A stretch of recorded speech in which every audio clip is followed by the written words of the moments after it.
अस्सलाम वालेकुम। Ali Larijani को शहीद कर दिया गया है इसराइल की तरफ से। आज की वीडियो में हम आपको भारतीय सीनियर तज्ज़ियाकार अभिशार शर्मा की ज़ुबानी सुनाएंगे कि अब ये जंग कितनी ख़तरनाक हो सकती है और ईरान किस हद तक बदला लेगा। लेकिन वीडियो में आगे बढ़ने से पहले आप लोगों से गुजारिश है कि चैनल को लाजमी सब्सक्राइब कर दें, हमें आपकी सपोर्ट की ज़रूरत है।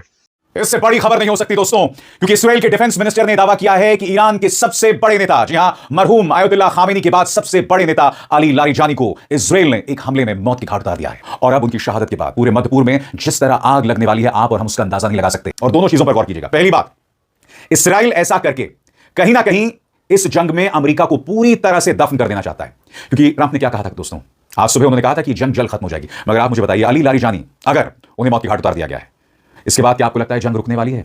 आपको अंदाजा नहीं किस तरह का तूफान आने वाला है। यानी कि इस्राएल चाहता है कि अमेरिका इस जंग से बाहर ही ना निकल पाए। और सबसे बड़ी बात, ये ईरान के पॉलिटिकल सेटअप को एक करारा झटका है। और जैसे ही खबर आती है दोस्तों, तो मैं आपको बताना चाहता हूं कि प्रधानमंत्री इस्राएल की तरफ से यह तस्वीर जारी की जाती है और इस तस्वीर में कहा जाता है कि प्रधानमंत्री बेंजामिन नेतन्याहू हुक्म दे रहे हैं, ईरान के तमाम बड़े बड़े अधिकारियों की हत्या का यहां पर वो हुक्म दे रहे हैं, लगातार कोऑर्डिनेशन कर रहे हैं। मगर दिलचस्प बात यह है, जैसे कि आप जानते हैं कि उनके अब तक जितने भी वीडियो आए हैं सबको AI जनरेटेड बताया गया है। अब इस तस्वीर के बारे में भी कहा जा रहा है, कई यूजर्स ये कह रहे हैं कि ये भी पुरानी तस्वीर है, यानी कि बेंजामिन नेतन्याहू जिंदा हैं, नहीं हैं, घायल हैं, क्या हालात है, इसको लेकर भी रहस्य बना हुआ है। और अब प्रधानमंत्री कार्यालय की तरफ से, इस्राएली प्रधानमंत्री कार्यालय की तरफ से यह तस्वीर जारी की जाती है, जिस पर कई सवाल हैं। अब आपके जहन में दोस्तों यह सवाल होगा कि अब इसके बाद क्या असर पड़ने वाला है, राष्ट्रपति मसूद पेज़ेश्कियां क्या करेंगे? तो सरल शब्दों में आपकी स्क्रीन पर क्या होगा ईरान में अब अगर इस्राएल ने अली लारिजानी को मार दिया है, तो प्रेसिडेंट मसूद पेज़ेश्कियां किसी और को नेशनल सिक्योरिटी का जिम्मा दे देंगे। इस्राएल और अमेरिका यह समझने में फेल हो रहे हैं कि ऐसे टैक्टिकल फायदे और टारगेट करके हत्या करने से IRGC द्वारा लड़ी जा रही जंग की दिशा नहीं बदलती। यह हत्या बस ट्रंप और नेतन्याहू के लिए काम आती है, ताकि वो जंग के असली लक्ष्यों को हासिल ना कर पाने की नाकामी को छुपा सकें। क्योंकि आप क्या कह रहे थे कि हम ईरान में डेमोक्रेसी स्थापित करना चाहते हैं, IRGC बदस्तूर बना हुआ है, उसका क्या होगा? तमाम बड़े बड़े न्यूज़ चैनल्स दोस्तों ये दावा कर रहे हैं और अब मैं आपको बताने वाला हूं दो मुद्दे। पहला, उनकी पूरी जीवनी के बारे में, इस राइडर के साथ, इस चेतावनी के साथ कि लारिजानी सही मायने में वार्ताकार थे। जैसा कि मैं इस कार्यक्रम में आपको बताने वाला हूं, वो पूरी तरह से ईरानी सिस्टम में दफन थे, परमाणु नेगोशिएशंस का वो हिस्सा थे। इसके अलावा ईरान का जो स्टेट टेलीविजन थे उसके वो प्रमुख थे, वो लेबर मिनिस्टर थे। ये तमाम जिम्मेदारियां उन्होंने संभाली थी। मगर अब उसके बावजूद उन्हें मौत की घाट उतार दिया गया है। यानी कि अब इस्राएल और अमेरिका से बातचीत करने के लिए कोई नहीं बचा है। अगर इस्राएल और अमेरिकी साजिश कामयाब हो जाती है दोस्तों, तो आपको अंदाजा है कि ईरान के अंदर किस कदर अराजकता मचेगी, किस तरह के गृहयुद्ध शुरू हो जाएंगे, किस तरह की कट्टरता बढ़ेगी, किस तरह से वहां के माइनॉरिटीज खतरे में आ जाएंगे, किस तरह से वो लोग जो स्वर्गीय खामेनी का विरोध कर रहे थे उन पर किस कदर जुल्म बढ़ेंगे।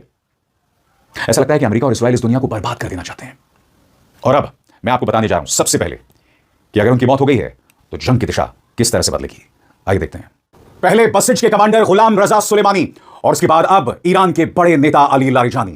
इस्राएल ने उनकी हत्या करने के बाद, उनकी शहादत के बाद इस जंग को ऐसा मोड़ दे दिया है जिसके बाद ईरान अब कहर बरपाने वाला है। मगर खुद आने वाले दिनों में ईरान के अंदर जबरदस्त अराजकता पड़ने वाली है। बगैर वक्त बर्बाद किए मैं आपको बतलाने वाला हूं कि इसका असर जंग पर क्या पड़ने वाला है। आपकी स्क्रीन पर एक एक करके दोस्तों आ रहा है, सबसे बड़ा असर क्या होगा। तो गौर फरमाए दोस्तों, ईरान की तरफ से जो जंग थी, लारिजानी सबसे अहम चेहरा थे। गौर फरमाए, लारिजानी वो आदमी थे जो पूरी जंग को कोऑर्डिनेट कर रहे थे। उनके हटने से सिस्टम में कंट्रोल कम और केओस ज्यादा हो सकता है, मतलब जंग ज्यादा अनप्रेडिक्टेबल और खतरनाक हो जाएगी। अब आपके जहन में सवाल तुरंत क्या हो सकता है? ईरान बदला लेने के लिए ज्यादा मिसाइल और ड्रोन हमले कर सकता है। अंदर की बात करें, यानी ईरान के अंदर कुछ समय के लिए कंफ्यूजन यानी असमंजस रहेगा कि फैसला कौन लेगा। IRGC आगे आ जाएगा। जी हां, इस्लामिक रेवोल्यूशनरी गार्ड कोर वो और ज्यादा उग्र होने वाला है और उसका क्या परिणाम होगा? गौर फरमाएं, यानी कम राजनीति, ज्यादा मिलिट्री एक्शन। और इसके बाद थोड़े समय बाद इसका क्या असर पड़ सकता है, उस पर भी गौर फरमाया जाए। नाजरीन, मज़ीद वीडियो कुछ सेकंड के बाद आपके साथ शेयर करते हैं। अली लारिजानी की शहादत के बाद अब ये जंग और भी ज़्यादा लंबी हो सकती है और हो सकता है कि दुनिया पर अब इसके असरात भी ज़्यादा बढ़ें। लेकिन अगर देखा जाए तो ट्रंप के बयानात से ऐसा लगता है कि ट्रंप इंतज़ामिया अब इस जंग को जल्द से जल्द ख़त्म करना चाहती है, लेकिन इसराइल ऐसा नहीं चाहता, क्योंकि अगर इसराइल ऐसा चाहता तो इतनी बड़ी कार्रवाई वो ना करता।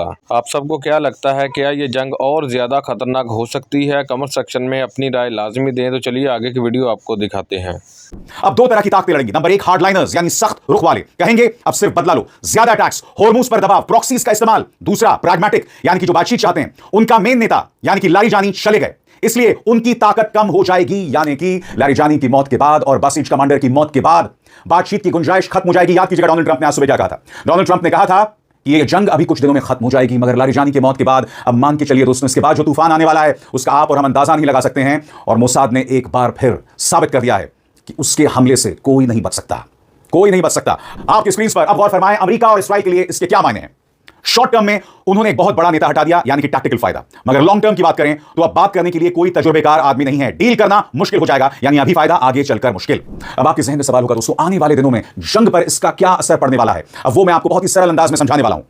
रास्ता नंबर 1, जल्दी लेकिन गंदी जंग। ईरान जोरदार जवाब देगा, फिर किसी तरह सीज फायर होगा जिसमें चीन और रशिया को भूमिका निभानी पड़ेगी, लेकिन डील बहुत रफ होगी। और मैं आपको बताना चाहता हूं कि ईरान ने वैसे ही सेजल मिसाइल का इस्तेमाल शुरू कर दिया है, जो इसराइल को नाको चने चबवा रही है। अब इसके बाद ईरान जो है वो बौखला जाने वाला है, और उसके बाद क्या होने वाला है उस पूरे इलाके में, क्योंकि देखिए सबसे बड़ी बात, तो ये बहुत अहम बात मैं कहने वाला हूं। ईरान ये पता लगाएगा कि लारिजानी और गुलाम रजा सुलेमानी, ये जो दोनों मौतें हुई हैं, जिन मिसाइलों से मौतें हुई हैं, क्या वो मिसाइलें खाड़ी देश से लॉन्च की गई थी। क्योंकि अगर ये मिसाइलें खाड़ी देश से लॉन्च की गई हैं, यानी यूएई, कतर, सऊदी अरब, अगर इनमें से किसी भी देश से मिसाइल लॉन्च की गई हो और अगर ईरान को पता चल जाएगा, तो आप अंदाजा लगा सकते हैं कि ईरान किस कदर बदला लेने वाला है। ये तो नाज़रीन, ये थी हमारी आज की वीडियो। मज़ीद इंडियन रिएक्शन वीडियोस देखने के लिए चैनल को लाजमी सब्सक्राइब, वीडियो को लाइक एंड शेयर और कमेंट सेक्शन में अपनी कीमती राय का इज़हार भी लाजमी किया करें।